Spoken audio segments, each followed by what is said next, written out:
I welcome you to learn English. இங்கே இருக்கிற phrases பாருங்க. The principal and the professor ரெண்டு பேரா ஒருத்தரா? அதாவது பிரின்ஸ்பால் ப்ரொஃபஸராகவும் இருக்கிறாரா, இல்லைன்னா பிரின்ஸ்பால் வேறு ப்ரொஃபஸர் வேறையா? அடுத்ததில் பாருங்கள், த பிரின்ஸ்பால் அண்ட் ப்ரொஃபஸர். அடுத்ததில் a student and a teacher. இங்கே ரெண்டு பேரா ஒருத்தரா? English articles A and the. இது மூலமாக இந்த டவுட்டை நம்ம கிளியர் பண்ணிக்கலாம். அதே மாதிரி இங்கே இருக்கிற தமிழ் வாக்கியங்களை பாருங்கள். நான் சென்ற வாரம் ஒரு மாணவனை பார்த்தேன். அந்த மாணவன், அந்த ஒரு அந்த அப்படிங்கிறதான் ஆர்டிகிள்ஸ். இதை ட்ரான்ஸ்லேட் பண்ணுறப்ப உங்களுக்கு ஈஸியாக புரியும். I welcome you to this channel சென்டாக்ஸ். உங்களுடைய ஸ்போக்கன் இங்கிலீஷ் ஸ்கில்லை டெவலப் பண்ணுறதுக்கு வீடியோஸ் அப்லோட் பண்ணிட்டு வரேன். ப்ராக்டிஸ் பண்ணிட்டே இருங்க, கண்டிப்பாக டெவலப்மெண்ட் இருக்கும். ஒரு இங்கிலீஷ் சென்டென்ஸ் அப்படின்னு எடுத்துக்கிட்டோன்னா கண்டிப்பாக ஆர்டிகிள்ஸ் இருக்கும். ஏ இருக்கும், இல்லைன்னா ஆண்ட் இருக்கும், இல்லைன்னா த இருக்கும். இப்போ ஒரு துளி, இரு துளிகள். அந்த துளி அப்படிங்கிறது என்னது? ட்ராப். ஏ ட்ராப். இரு துளிகள், டூ ட்ராப்ஸ். ஓகே, இது பன்மை. தேட் ட்ராப், அந்த துளி. அந்த துளி அப்படிங்கிறதுக்கு தேட் ட்ராப், இல்லைன்னா த ட்ராப். ஏ ஆன், இது ரெண்டுமே சிங்குலர், ஒருமை. அதனால் ஏ ட்ராப் அப்படின்னு தான் வரணும். த சிங்குலருக்கும் வரும், பன்மைக்கு வரும். நவுன், பெயர்ச்சொல். அது கவுண்டபுள், அன்கவுண்டபுள் அப்படின்னு ரெண்டு டைப்பில் இருக்குது. கவுண்டபுள் அப்படின்னா எண்ணக்கூடியது, ஒரு துளி நீர்.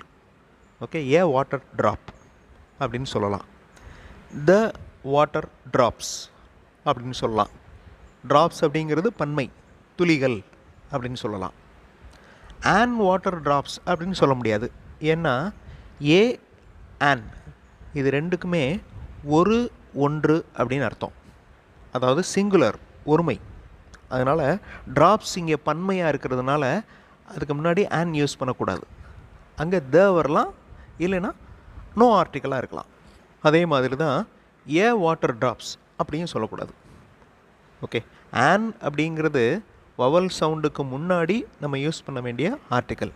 ரெண்டுமே, அதாவது ஏ ஆன் ரெண்டுமே சிங்குலர், ஒருமை. த சிங்குலருக்கும் வரும், ப்ளூரலுக்கும் வரும். அதாவது ஒருமைக்கு வரும், பன்மைக்கு வரும். தமிழ் மீனிங் நல்லா பார்த்து வச்சுக்கோங்க, அதை எப்போவுமே மறக்கக்கூடாது. இந்த மூணு தான் இங்கிலீஷ் ஆர்டிகல்ஸ், ஏ அண்ட் த. ஏற்கனவே அந்த த அப்படிங்கிற வார்த்தையை தீன்னு வாசிக்கணுமா தன்னு வாசிக்கணுமா அப்படிங்கிறதுக்கு வீடியோ நான் கொடுத்துருக்கேன். அதாவது வவல் சவுண்டுக்கு முன்னாடி டிஹெச்இ அந்த ஆர்டிக்கிள் வந்துச்சுன்னா அதை தி அப்படின்னு வாசிக்கணும். தி எலிஃபண்ட், தி இங்க் பாட்டில், தி எக்ஸ், இந்த மாதிரி சொல்லணும். தி அப்படின்னு வாசிக்கணும். த அப்படின்னு வாசிக்கிறது வவல் சவுண்டு இல்லாத வார்த்தைகளுக்கு முன்னாடி வர்றப்ப த அப்படின்னு வாசிக்கணும். The doctor, the pen. ஒரு நீர் அப்படின்னு சொல்ல முடியாது. ஏன்னா நீர், அதாவது வாட்டர் அப்படிங்கிறது கவுண்ட் பண்ண முடியாது, எண்ணிக்கையற்றது. Okay, uncountable. Uncountable noun. அதனால் ஏ வாட்டர் அப்படின்னு சொல்லக்கூடாது. That is wrong. The water is sweet. Water is important. The water is sweet அப்படிங்கிறதுல அந்த த யூஸ் பண்ணிக்கலாம். அது சிங்குலருக்கும் ப்ளூரலுக்கும் வரலாம்.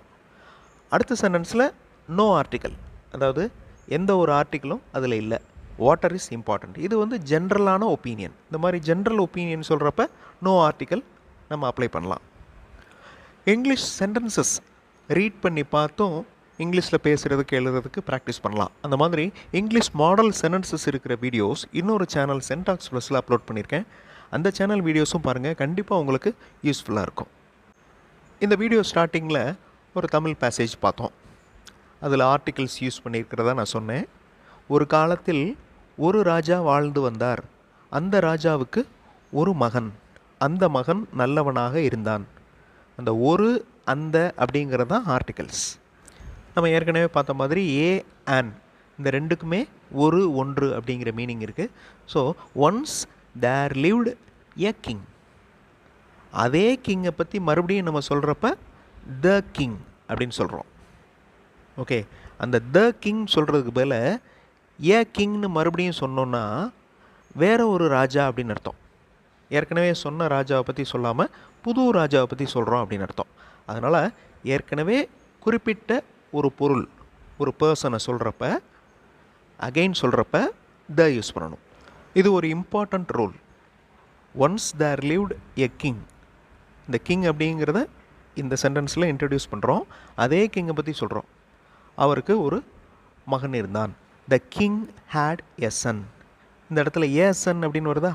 ஃபர்ஸ்ட் டைம் அந்த மகனை பற்றி சொல்கிறோம். அப்போ the king had a son. அதே மகனை பற்றி அடுத்த சென்டென்ஸில் சொல்கிறப்ப த சன் அப்படின்னு வருது பாருங்கள். த சன் வாஸ் குட். ஸோ ஒரு பொருளோ இல்லை ஒரு பர்சனோ இல்லை ஏதோ ஒன்று நம்ம ஃபர்ஸ்ட் டைம் சொல்கிறப்ப ஏ ஆன் யூஸ் பண்ணணும். ஆன் அப்படிங்கிற வார்த்தை உங்களுக்கே தெரியும், வவல் சவுண்டில் ஆரம்பிக்கிற வார்த்தைக்கு முன்னாடி ஆன் யூஸ் பண்ணணும். So A on first time வர்றப்ப யூஸ் பண்ணணும்.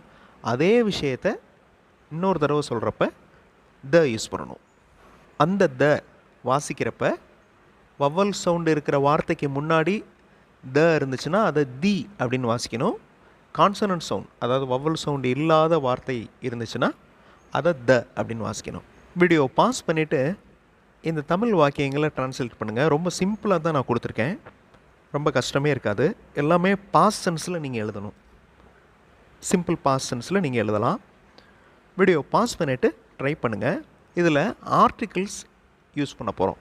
ஏற்கனவே பார்த்த ரூல்ஸை அப்ளை பண்ணுங்கள், ட்ரை பண்ணுங்கள். கண்டிப்பாக உங்களால் முடியும். ஏன்னா ரொம்ப சிம்பிளான சென்டென்ஸ் தான் நான் கொடுத்துருக்கேன். தமிழில் ஈஸியாக உங்களால் ட்ரான்ஸ்லேட் பண்ண முடியும். வீடியோ பாஸ் பண்ணிவிட்டு ஆன்சர் கண்டுபிடிங்க.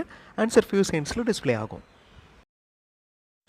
நான் சென்ற வாரம், சென்ற வாரம் அப்படின்னாலே கடந்த காலம், அப்போ பாஸ்ட் டென்ஸ். நான் சென்ற வாரம் ஒரு மாணவனை பார்த்தேன். ஐ சா எ ஸ்டூடெண்ட். ஸோ அந்த ஸ்டூடெண்ட்டை ஃபஸ்ட் டைம் சொல்கிறப்ப எ ஸ்டூடெண்ட் லாஸ்ட் வீக். ஐ சா எ ஸ்டூடெண்ட் லாஸ்ட் வீக். அந்த மாணவன், அதே மாணவனை பற்றி மறுபடியும் சொல்கிறப்ப அந்த அப்படிங்கிற வார்த்தையை நம்ம யூஸ் பண்ணுறோம். இங்கே ஏ அப்படின்னு சொன்னோன்னா, ஏ ஸ்டூடெண்ட் அப்படின்னு சொன்னோன்னா வேறு ஒரு மாணவனை பற்றி சொல்கிற மாதிரி போயிடும். So the student was studying at that time. அந்த மாணவன் அருகில் ஒரு நபர் நின்று கொண்டிருந்தார். A person. இப்போ இந்த பர்சன் இன்ட்ரடியூஸ் பண்ணுறோம், அதனால் ஏ யூஸ் பண்ணுறோம். A person was standing near the student. Yesterday I saw the student and the person again. மறுபடியும் ரெண்டு பேரை பற்றி சொல்கிறப்ப த யூஸ் பண்ணுறோம் பாருங்கள். அதே மாதிரி பர்டிகுலராக த அப்படிங்கிற வார்த்தையை ஒரு டெசிக்னேஷன் முன்னாடி அப்ளை பண்ணுறோம் அப்படின்னா அது செப்பரேட் அப்படின்னு அர்த்தம். த பிரின்ஸ்பால் அண்ட் த ப்ரொஃபஸர். அப்போ இங்கே ரெண்டு பேர், பிரின்ஸ்பால் வேறு, ப்ரொஃபஸர் வேறு. அடுத்ததில் பாருங்களேன், த பிரின்ஸ்பால் அண்ட் ப்ரொஃபஸர். இந்த இடத்துல த இல்லை அப்படின்னா என்ன அர்த்தம்? அந்த ப்ரொஃபஸரே பிரின்ஸ்பாலாகவும் இருக்கிறாரு. அதாவது பிரின்ஸ்பாலாக இருக்கிற ஒருத்தர் கிளாஸில் போய் டீச் பண்ணுறாரு, ப்ரொஃபஸராக இருக்கிறாரு அப்படின்னு அர்த்தம். இங்கே ஒருத்தர் தான். எ ஸ்டூடெண்ட் அண்ட் எ டீச்சர். இங்கே ரெண்டு பேர். ஏன்னா ஏ அண்ட் இந்த ரெண்டுக்குமே ஒரு ஒன்று அப்படின்னு அர்த்தம். ஆர்டிகல்ஸ் ஏ அண்ட் த, இந்த மூணை பற்றி சின்ன ரூல், ஈஸியாக ஞாபகம் வச்சுக்கிற மாதிரி ரூல்ஸை பார்த்தோம். இன்னும் நிறையா பார்க்கலாம் அடுத்தடுத்த வீடியோஸில். தேங்க்ஸ் ஃபார் வாட்சிங் and thanks for your valuable comments.